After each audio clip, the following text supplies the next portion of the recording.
porque el maestro de los vientos es Eolo, pero el maestro de los vientos es Jesús. Odiseo, el héroe de Homero, está a merced del clima. Jesús controla. Se para, ¿no?, frente a la barca en una pose así, estilo Titanic, y le dice al viento y se calma. Entonces, es una manera, necesita Marcos todos estos elementos fantásticos en el lago para poder demostrar los poderes de Jesús y que es un mejor héroe, que es más poderoso que dice. Entonces ahí está emulando el texto. No solamente lo está tomando como referencia, sino que está intentando superarlo. Y bueno, si se analiza esto, con los cuadros que hemos visto para los otros casos, vamos a ver también las secuencias en el orden en que ocurren algunas de las palabras. Vamos a ver lo mismo. Este es otro detalle bastante enigmático de Marcos.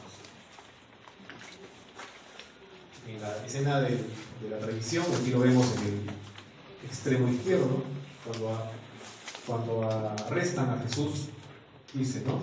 Un cierto joven le seguía envuelto en una sábana sobre el cuerpo desnudo y trataron de apoderarse de él, mas él, dejando la sábana, huyó de su cuerpo. ¿Qué significa? Tiene una serie de significados teológicos, ¿no? Porque la palabra para sábana, síndon, la utiliza Marcos únicamente para ese joven en esa escena y para Jesús cuando dice que lo vuelve una síndon. Entonces, obviamente la simbología es que Jesús huye de la muerte. Y hay otras implicancias más refundidas, ¿no? más elaboradas. Pero nuevamente eso no nos responde la pregunta ¿por qué? ¿Por qué está ahí? Y se imaginan por qué. Al final del canto 10, cuando está Odiseo se ha quedado un año donde Circe tiene que ir a Hades. Circe ofrece una gran cena y el Penor, uno de los jóvenes que acompañaba a Odiseo, no encuentra dónde dormir, tiene que subir al techo. Y cuando sale temprano Odiseo a llamar a todos, el Penor, que está todavía un poco con la resaca, cree que está en una cama, se voltea para bajar, está en el techo, cae, se desnuda y muere. Y lo dejan ahí porque ni siquiera se enteran de que se ha muerto. Y bueno, cuando llega Odiseo a Hades, la primera alma que aparece es la del Penor, y él dice, ¿cómo has llegado aquí? Has remado más rápido que si estabas con nosotros, y le explica cómo ha muerto, y le dice, tienes que volver y darle sepultura. Y esa historia del Penor fue muy, muy utilizada en el arte y en la representación. Como ya está muerto y es un alma, ¿cómo se le representaba? Pues está ahí a la izquierda, totalmente de Homero, es más, como no nos había hablado del Penor en toda la épica, Homero utiliza el recurso literario que hace con todos sus personajes nuevos. Lo presenta como un cierto X. Esa es exactamente la misma frase con la que Marcos introduce a ese joven en su nombre. ¿No? Las almas en el Hades se representan desnudas, y algo muy importante, no podemos saber que el joven que huye en el arresto de Jesús es el joven que está en la tumba de Jesús, porque hay un joven con una túnica blanca. No hay manera de conectarlo. Pero si recurrimos a leerlo con el hipotexto de la épica homérica, nos damos cuenta de que efectivamente es el mismo joven. El mismo Penor que muere, ¿no?, es el que está en el Hades. Y este joven está en la tumba de Jesús, solo que no está muerto, está atestiguando su resurrección. Y finalmente, los salvajes cavernarios. Hay un episodio en el capítulo 5, los primeros 20 versículos, que es la curación del poseído Geraseno.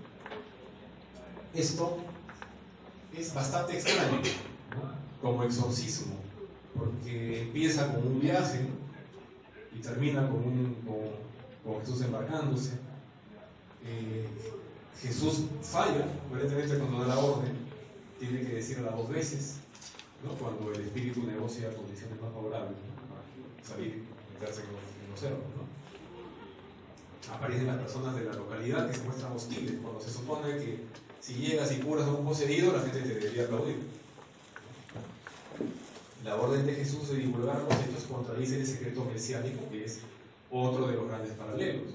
Durante todo el Evangelio de Marcos, Jesús le dice a los demás: ¿tú sabes quién soy yo? No se lo digas a nadie. ¿Saben? No, a nadie, es el secreto mesiánico. ¿Por qué es el secreto mesiánico? Se han ensayado docenas, cientos de explicaciones. La explicación más simple la tiene Marcos.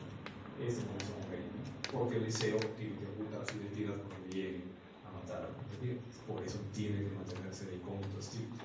Esa es la razón del secreto mesiánico de Jesús, que se menciona aquí, e incluso al final Jesús le ordena al poseído que le diga a todo el mundo. Y uno dice: claro, pues aquí hay una contradicción.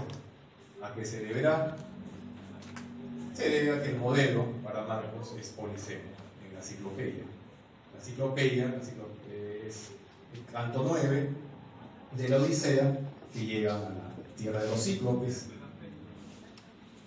¿no? Y nos muestran a Polifemo como un tipo enorme, de mucha fuerza, imposible de dominar, que vive en las montañas, en una cueva. El poseído Geraseno vivía en el sepulcro, ¿no? Y hay muchos casos que lo vamos a ver rápidamente en el resumen. Odiseo y sus hombres desembarcan en la tierra de los cíclopes. Jesús y sus discípulos desembarcan en la región de los Gerasenos. Muchas cabras son vistas pastando en la zona. Una gran piara de puercos estaba naciendo por ahí. Al dejar su embarcación, ven un hombre monstruoso, salvaje y desnudo que vive en una cueva. Al dejar su embarcación, ven un hombre poseído y desnudo que vive en los sepulcros. El cíclope le pregunta a Odiseo si son piratas que atacan a todos. El poseído le pregunta a Jesús si lo quiere atormentar. Polifemo le pregunta a Odiseo su nombre y él responde: nadie. Jesús le pregunta al poseído su nombre y él le responde: legión. Lo contrario de nadie, un montón de gente. Odiseo subyuga al gigante con argucias y violencia, ¿no? Lo emborracha y cuando está dormido le clava el ojo y lo ciega. Jesús subyuga a los demonios con poder divino.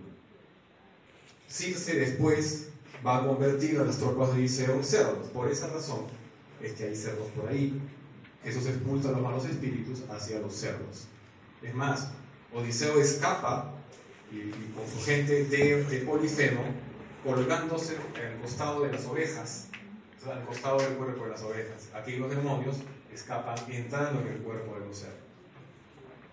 Odiseo reembarca y emplaza a Polifemo a decirle, a quien se lo pregunte, quién fue el que lo dejó ciego. ¿Por qué? Porque le dijo nadie.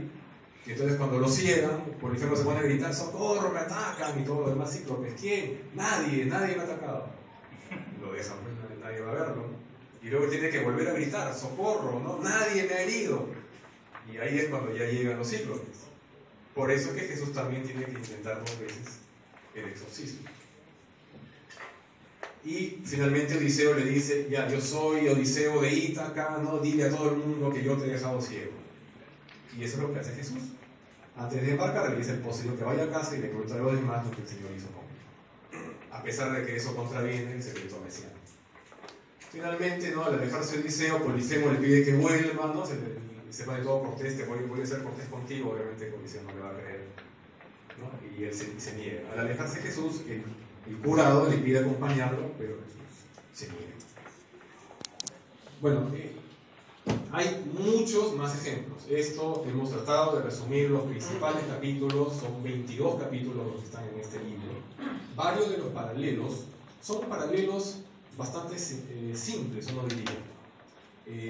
Lo que ocurre con la tesis de MacDonald es que convence por demolición. Porque uno puede decir: ya, bueno, aquí esto puede ser, ¿no? Pero, y uno se encuentra con un listado de más o menos 100 y pico, 200 ejemplos. Entonces, y todos son explicados por una simple teoría. Entonces, eso es el valor predictivo de esta teoría. Y en ese sentido, ha habido algunas refutaciones, bueno, la de Holding en la página Tectonics, que es patética porque Holding es una ecologista de quinta calaña, en verdad, que empieza su diagnóstico diciendo que el 70% de esos paralelismos están solo en la imaginación del autor. Es más, yo diría que el 90%. En todo lo que dice, ¿no?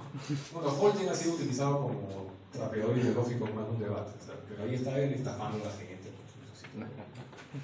Y en verdad hay otros, un par de estudiosos más que lo más que han dicho es que les gustaría ver un poco más de trabajo, profundizar un poco más en la etimología, pero MacDonald no se ha detenido. Aparte de los otros libros que hemos visto en marzo de este año va a aparecer este libro, todavía no está publicado, se llama El Evangelio Dionisíaco. MacDonald ha encontrado que el Evangelio de Juan es una emulación de las vacantes de Eurípides, que tiene toda una introducción del mito dionisíaco. Así que eso es otro trabajo para otro de los evangelios. Hay bastante que especular al respecto. Lo que yo he querido es presentar los hechos que el autor ha encontrado para llegar a esa afirmación, ¿no? Ya el resto lo podemos ver en las preguntas. Muchas gracias por